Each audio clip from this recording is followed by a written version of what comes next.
Hello दोस्तों, स्वागत करते हैं आप सभी का फिर से एक नए वीडियो में। दोस्तों, कल एक मूवी का टीजर आया जिस मूवी का नाम था डांस। और ये डांस का शब्द होता है नृत्य यानी डांस।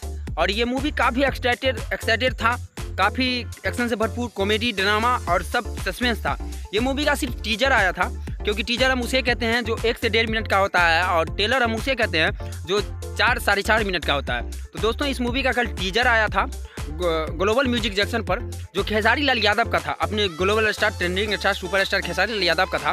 काफ़ी मूवी एक्साइटेड था। दोस्तों, आप सभी को बता दूं कि इस मूवी में आप सभी को सब कुछ देखने को मिलेगा जो आप कभी नहीं देखे होंगे। पूरा एक्शन है, पूरा साउथ से भी बढ़ के इस मूवी में एक्शन ड्रामा और कॉमेडी किया गया है।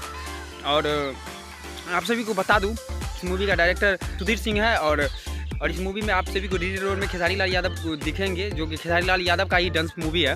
काफ़ी बेहतरीन है, एक्शन से भरपूर है। इसका टीजर आया है, अगर आप लोग नहीं देखे हैं तो जाकर देख सकते हैं ग्लोबल म्यूजिक जंक्शन पर। दोस्तों, आज के लिए बस इतना ही, और आज से मेरा रेगुलर वीडियो आप सभी के बीच मिलते रहेंगे। और मेरे चैनल के माध्यम से अगर जो भी मेरे चैनल पर पहली बार आए तो वीडियो को लाइक करके चैनल को सब्सक्राइब कर दे, ताकि इसी तरह का वीडियो आप सभी को मेरे चैनल के माध्यम से मिलते रहेंगे। तब तक के लिए जय हिंद, जय भारत।